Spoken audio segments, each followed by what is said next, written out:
My name is Tasha, and 5 years ago, I married Tom, thinking we shared the same dreams and ambitions. We moved into my luxury apartment on the top floor of a high-rise building, with a view that took my breath away every time I looked out the window. I worked as the head of the financial department in a trading company, and my career was on a steep upward trajectory. Tom's mother, Linda, lived nearby and visited us often. From the beginning, she made it clear that she didn't approve of my career-oriented lifestyle. "A woman's place is in the home," she'd say, her lips pursed in disapproval. "You should be taking care of your husband, not gallivanting off to work every day." I tried to keep the peace, smiling and nodding when Linda went on her tirades about the duties of a good wife. But inside, I was seething. I had made it clear to Tom from the start that I wanted to build my career before settling down to have children. He had agreed then, but as time went on, I could see him wavering under his mother's influence. One evening, after a particularly long day at work, I came home to find Tom and Linda sitting at our dining table, heads close together in conversation. They fell silent as soon as I walked in, and I felt a chill run down my spine. "Tasha," Tom said, his voice tight. "We need to talk." I dropped my bag and sat down, my heart pounding. "What's wrong?" Linda spoke up first. "Tasha, dear, we're worried about you. All this work, it's not healthy. You're neglecting your home, your husband. When are you going to start thinking about having children?" I took a deep breath, trying to keep my temper in check. "Linda, Tom and I have discussed this. We agreed that we'd focus on our careers first, then think about starting a family." Tom shifted uncomfortably in his seat. "Tasha, maybe it's time to reconsider. We're not getting any younger, and Mom's right. The apartment's a mess, and I'm tired of eating takeout every night." I couldn't believe what I was hearing. "Tom, are you serious? We talked about this. You know how important my job is to me. More important than your family?" Linda interjected, her voice sharp. I stood up, my chair scraping loudly against the floor. "My job is how I'm building a future for our family." "I thought you understood that, Tom." I stormed out of the room, locking myself in our bedroom.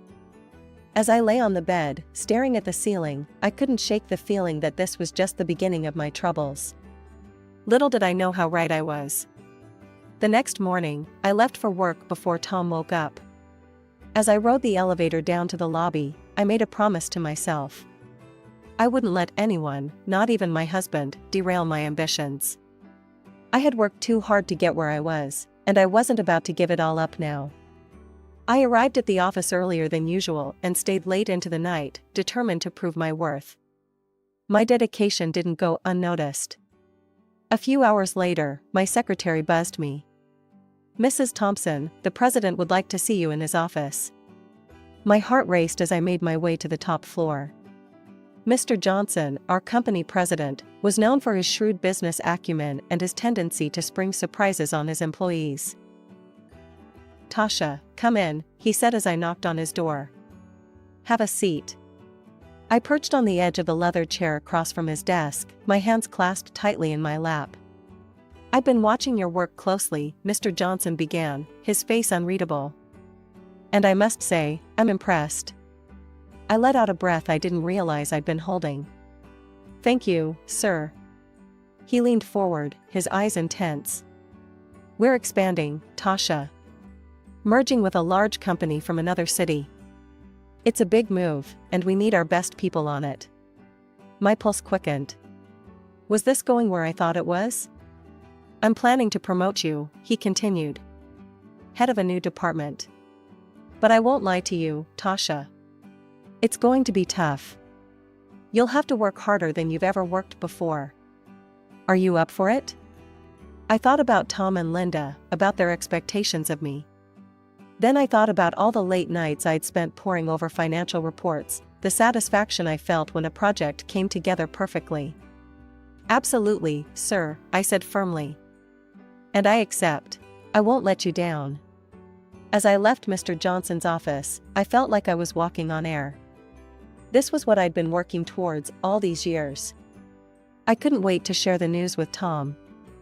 Surely, when he saw how successful I was becoming, he'd understand why my career was so important to me. On my way home, I stopped at our favorite restaurant and ordered all of Tom's favorite dishes. I picked up a bottle of champagne and a bouquet of roses. This was cause for celebration, and I was determined to make it special. I juggled the bags as I unlocked our apartment door. "Tom?" I called out. "I'm home. And I've got a surprise." I found him in the living room, sprawled on the couch, the TV blaring. He barely looked up as I entered. "Tom, you won't believe what happened today," I said, my excitement bubbling over. "I'm getting promoted. Head of a new department. Isn't that amazing?"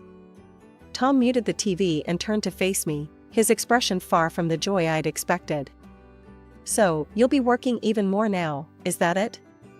I felt my smile falter. "Well, yes, but think about what this means for us. We'll be able to afford that big house we've always talked about. Regular trips around the world. Our future is set." Tom stood up abruptly. "Our future? What future, Tasha? You're never home as it is. When was the last time we had dinner together? When was the last time we even had a real conversation?" I gestured helplessly at the bags I'd brought home. "That's why I brought dinner. I thought we could celebrate." "Celebrate what?" Tom's voice rose. "Celebrate you abandoning our marriage for your job? Celebrate the fact that I married a woman who cares more about her career than having a family?" I felt tears pricking at my eyes. "I thought you'd be happy for me," I whispered. Tom's face softened for a moment, then hardened again. "I can't do this anymore, Tasha. Something has to change." With that, he stormed off to his office, slamming the door behind him. I stood in the middle of our living room, surrounded by the trappings of the celebration that would never happen, feeling more alone than I ever had in my life. As I mechanically put away the food and poured myself a glass of champagne, I couldn't help but wonder, was this the price of success? And if it was I willing to pay it? One evening, as I was leaving the office, I had an idea. I'd hire a housekeeper. Someone to clean the apartment and cook meals. It would solve Tom's complaints about the messy apartment and lack of home-cooked food. Satisfied with my solution, I made the necessary arrangements. 2 weeks later, I came home to find the apartment spotless, the air filled with the aroma of a home-cooked meal. I smiled to myself, certain that Tom would be pleased.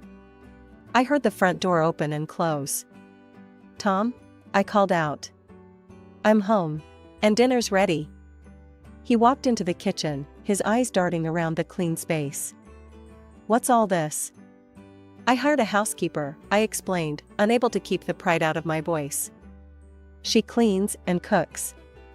I thought it would make things easier for both of us." Instead of the gratitude I expected, Tom's face clouded over. "So, this is your solution? Hire someone else to do your job?" "That's not fair," I protested. "I'm trying to find a balance." "Balance?" Tom laughed bitterly. "Is that what you call this? Tell me, Tasha, now that you've found a replacement for yourself in the kitchen, are you going to find a replacement for yourself in our bed too?" I recoiled as if he'd slapped me. "How dare you?" I hissed. "I've done nothing but try to make our life better, and this is how you react." Tom turned away. "I'm going out. Don't wait up." The door slammed behind him, leaving me alone in the immaculate kitchen, the untouched dinner growing cold on the table. Over the next few days, Tom and I barely spoke. I buried myself in work, focusing on the upcoming merger. It was easier to deal with spreadsheets and financial projections than the mess my personal life had become. Then, one rare Saturday when I didn't have to go into the office, I decided to make an effort. I spent the morning cooking Tom's favorite meals, set the table with our best china, and even put on the dress he'd bought me for our last anniversary. When Tom came home, I was waiting with a smile. "I thought we could have a nice dinner together," I said, trying to keep my voice light. "Just the two of us." Tom looked at me for a long moment, then nodded silently. My heart leapt. Maybe this was the turning point we needed. I was just about to serve the appetizer when the doorbell rang. Confused, I went to answer it. There, standing in the hallway, was Linda. "Linda," I said, unable to keep the surprise out of my voice. "We weren't expecting you." "Oh, I was in the neighborhood and thought I'd drop by," she said, pushing past me into the apartment. "Tom, darling, there you are." I watched in dismay as my carefully planned romantic dinner turned into an impromptu family gathering. Linda dominated the conversation, peppering her small talk with not-so-subtle digs at my housekeeping and lack of maternal instincts. "You know," she said, helping herself to more wine, "in my day, a woman knew her place was in the home. We took pride in taking care of our husbands, raising our children." I stood up abruptly. "I think it's time for dessert," I said, fleeing to the kitchen. As I leaned against the counter, trying to regain my composure, I could hear Linda's voice drifting in from the dining room. "Tom, darling, you need to talk some sense into her. A woman's duty is to her family first. Everything else is secondary." I closed my eyes, fighting back tears. This wasn't how I had imagined my life would be. I had a successful career, a beautiful home, but at what cost? As I listened to Linda's continued lecture on the virtues of traditional family values, I couldn't help but wonder if I had made a terrible mistake somewhere along the way. One evening, I came home later than usual, my mind still buzzing with the day's meetings. As I opened the door to our apartment, I froze. There, scattered across the living room floor, were baby clothes. Tiny onesies, miniature socks, even a small pair of shoes. "Tom?" I called out, my voice wavering. "What's all this?" He emerged from the bedroom, a strange look on his face. "Oh, Mom brought those over. She thought it might help you get in the mood." I picked up a small t-shirt, my fingers trembling. "In the mood for what, exactly?" "For starting a family, of course," Tom said, as if it were the most obvious thing in the world. "Tasha, we're not getting any younger. It's time we seriously considered having children." I spent the rest of the evening silently putting away the baby clothes, my mind in turmoil. Was I being selfish? Was my ambition destroying my marriage? The next morning, I woke up to find more baby items strategically placed around the apartment. A rattle on the coffee table, a baby book on my nightstand, a high chair in the kitchen. Linda's handiwork, no doubt. I tried to ignore them, but they seemed to multiply. Every day, there was something new. It was as if the apartment was slowly transforming into a nursery, whether I wanted it to or not. One night, I came home to find Linda sitting on our couch, flipping through a parenting magazine. "Linda," I said, unable to keep the irritation out of my voice. "I didn't know you were coming over." She looked up, a saccharine smile on her face. "Oh, Tasha, dear. I hope you don't mind. Tom said I could wait for him here. He's just popped out to get some groceries." I nodded stiffly, heading to the bedroom to change. When I came back out, Linda was standing by the window, looking out at the city skyline. "You know, Tasha," she said, not turning around. "A view like this is wasted on just two people. Imagine how lovely it would be to have a child toddle up to this window, their little hands pressed against the glass, eyes wide with wonder." I felt a headache coming on. "Linda, I appreciate your concern, but Tom and I will decide when we're ready for children." She turned to face me, her eyes hard. "And when will that be, Tasha? When you've worked yourself into an early grave? When it's too late?" I opened my mouth to argue, but at that moment, Tom walked in, arms full of grocery bags. He looked between us, sensing the tension. "Everything okay here?" he asked cautiously. Linda's demeanor changed instantly. "Oh, everything's fine, darling. I was just having a little chat with Tasha about family planning." Tom's eyes lit up. "Really? That's great. I knew you'd come around, Tasha." I felt cornered, outnumbered. I need some air," I mumbled, grabbing my coat and rushing out of the apartment.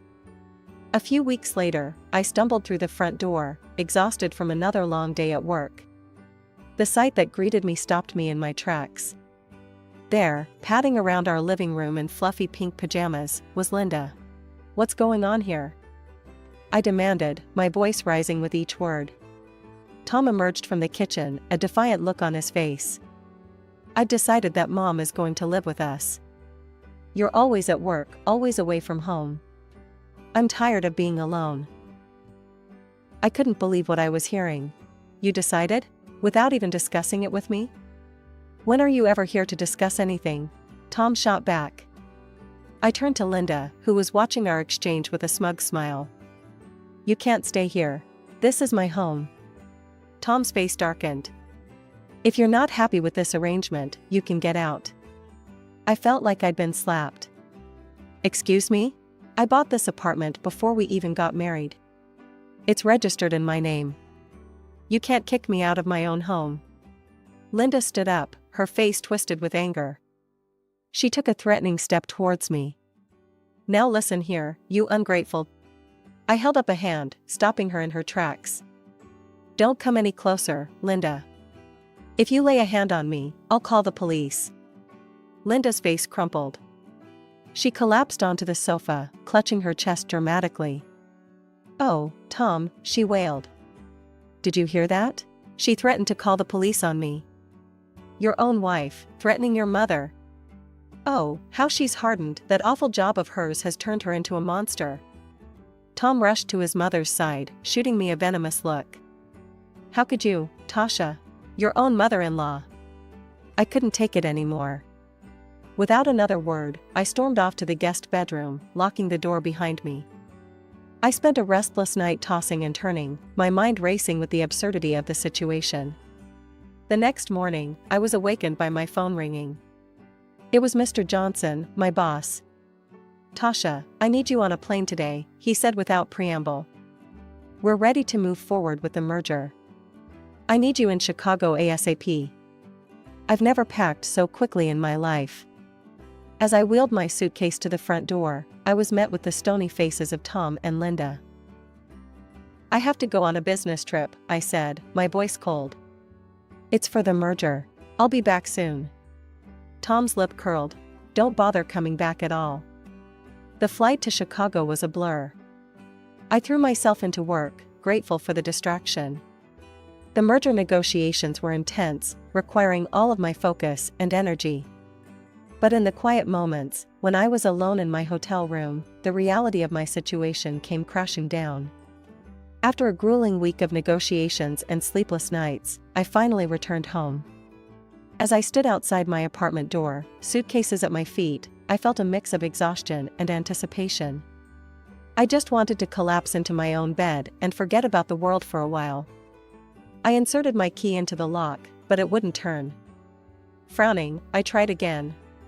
Nothing. A cold feeling of dread washed over me as I realized what must have happened. I knocked on the door, my heart pounding. After a moment, it swung open. There stood Tom and Linda, both wearing casual house clothes, looking at me with a mixture of smugness and disdain. "Why doesn't my key work?" I asked, my voice barely above a whisper. Tom let out a harsh laugh. "I changed the locks," he said, his eyes glinting with malice. "You can come in if you're ready to choose your family over your precious career." I stood there, stunned. "What are you talking about?" Tom reached into his pocket and pulled out a stack of papers. With a flourish, he presented them to me. "Divorce papers," he said. "It's time to choose, Tasha. Your career or your home. What's it going to be?"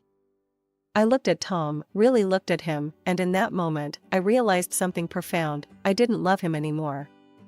The man I had married was gone, replaced by this bitter, manipulative stranger. Linda's shrill voice cut through my thoughts. "Well, we're waiting. Make your choice." I took a deep breath, straightening my spine. "I choose my career," I said, my voice steady. "Because I don't have a family or a husband. Not anymore." Tom's face twisted with anger, but he thrust a pen at me. With a steady hand, I signed the divorce papers right there in the hallway. As soon as I finished, Linda grabbed my arm and roughly pushed me towards the elevator. Good riddance, she spat, slamming the door behind me. I stood there, staring at the closed door of what used to be my home. A laugh bubbled up from my chest, bordering on hysterical. I had just been kicked out of my own apartment, the one I had bought with my hard-earned money. Too tired to make a scene, I gathered my suitcases and made my way to a nearby hotel. A few hours later, I received a call from my friend Rachel, a realtor I had worked with when buying the apartment. "Tasha, hon, how are you doing?" Rachel asked, concern evident in her voice. "I've been better," I admitted. "Why do you ask?" Rachel hesitated. "I've seen Tom's posts on social media. He's saying some pretty nasty things about you." My stomach dropped. "What kind of things?" "He's calling you a soulless careerist who destroyed your family for the sake of your job. Says he sacrificed everything for your relationship and you just used him and tossed him aside. He's even talking about suing you for alimony. People are really sympathizing with him, Tasha." I felt a surge of anger. "That's not what happened at all." "I didn't think so," Rachel said. "Want to tell me your side?" I gave her a brief rundown of the events of the past week. When I finished, Rachel was quiet for a moment. "Oh, Tasha," she finally said. "I'm so sorry you're going through this. Listen, I'm going to set the record straight with our friends and colleagues. People need to know the truth." "Thanks, Rachel," I said, feeling a lump in my throat. "I really appreciate that." As I hung up the phone, I felt a mix of emotions. Anger at Tom's lies, gratitude for Rachel's support, and a growing determination. Tom might have taken my home for now, but I wasn't going to let him take my reputation or my dignity. The vibration of my phone startled me out of my thoughts. Mr. Johnson's name flashed on the screen, and my stomach dropped. I took a deep breath and answered. "Tasha, we need to talk," Mr. Johnson said, his voice uncharacteristically serious. "I've heard some concerning things on social media." I closed my eyes, bracing for the worst. "Sir, I can explain dash." "No need to explain, Tasha," he interrupted. "I want to hear your side of the story." Relief washed over me. I took a deep breath and launched into the whole sordid tale, the arguments, Linda moving in, being locked out of my own apartment, and Tom's social media smear campaign. When I finished, there was a long pause on the other end of the line. Then, to my surprise, Mr. Johnson chuckled. "Tasha, do you really think I'd believe that nonsense your ex is spouting?" he said. "I know you. I've seen your dedication, your work ethic. Don't let this affect your competence. You have every right to defend yourself, and I want you to know that the company stands behind you." Tears of relief pricked at my eyes. "Thank you, sir. You don't know how much that means to me." A couple of days later, my phone pinged with a social media notification. Tom was doing a live broadcast from my apartment. Curious, I tapped on the video. There was Tom, grinning at the camera, surrounded by a film crew. "Hey everyone! Exciting news, we're about to start a major renovation on our apartment. The crew from Extreme Makeover, Home Edition will be here in 2 weeks to transform this place." I stared at the screen, a plan forming in my mind. Instead of anger, I felt a sense of calm determination. I picked up my phone and dialed Rachel's number. "It's Tasha. I need a huge favor," I said the moment she answered. "I need you to sell my apartment. Fast. Like, within 2 weeks fast." Rachel let out a low whistle. "That's a tall order, Tasha. What's the rush?" I quickly explained about Tom's renovation plans. "I need new owners in there before that film crew arrives." "But Tasha, how am I supposed to show the apartment? Tom changed the locks, remember?" I sent her the most recent photos I had of the place. "These will have to do." "I know it's not ideal, but..." Rachel cut me off with a laugh. "Oh, honey, you underestimate me. I've got a couple who've been looking for exactly this kind of place in this area. They trust my judgment. With these photos and the reputation of the building, I think I can make this happen." 2 weeks flew by in a blur of work and anticipation. Before I knew it, the day of the big renovation reveal had arrived. I sat in my hotel room, laptop open, watching the live stream with bated breath. The camera panned across my former apartment, now filled with an excited film crew and construction workers. Tom and Linda stood in the center, beaming at the cameras. "We're so excited to start this renovation," Tom was saying, his arm around Linda's shoulders. "It's time for a fresh start, a new chapter in our lives." Just as the host was about to give the signal to start demolition, there was a commotion off camera. The door burst open, and in walked a smartly dressed couple, followed by a familiar face, Rachel. "I'm sorry, but you can't renovate this apartment," the man said, holding up a stack of papers. "It belongs to us now." The camera swung wildly as confusion erupted. Tom's face went from shock to anger. "What are you talking about? This is my home." Rachel stepped forward, her voice calm but firm. "Actually, Tom, this apartment belonged to your ex-wife, Tasha. She sold it to this lovely couple 2 weeks ago. Your signature on the renovation documents is a forgery." The host of the show turned to Tom, his face livid. "You forged documents? Do you have any idea how much trouble you've caused?" Tom and Linda's faces turned a deep shade of red as the host continued to berate them on live television. The scandal unfolded in real time, with millions of viewers watching as Tom's lies came crashing down around him. I couldn't help but laugh, feeling a mix of vindication and relief. It was over. I had won. With the proceeds from the sale of the apartment, I made a bold move. I bought a charming little house in the city where our company had just completed its merger. It felt poetic, somehow a new home in the city where my career was taking off. To my delight, Mr. Johnson appointed me as the head of our newly acquired company. It was a challenge, but one I was more than ready for. Weeks later, I found myself face to face with Tom again, this time in a courtroom. He had the audacity to demand half of the proceeds from the apartment sale, plus alimony. I watched with satisfaction as the judge denied his claims, citing his attempt to unlawfully seize my property and the forged documents. As we left the courthouse, Tom approached me, his earlier bravado replaced by desperation. "Tasha, please," he begged. "I'm sorry for everything. Can't we start over? Give our marriage another chance?" I looked at him, really looked at him, and felt nothing. No anger, no sadness, just a profound sense of freedom. I laughed, not unkindly, but with finality. "No, Tom," I said, shaking my head. "We can't start over. But I can start anew, and that's exactly what I'm doing." As I walked away, I felt lighter than I had in years. My career was soaring, I was leading a successful merger, respected by my peers and superiors alike. I had a beautiful new home, one that was truly mine.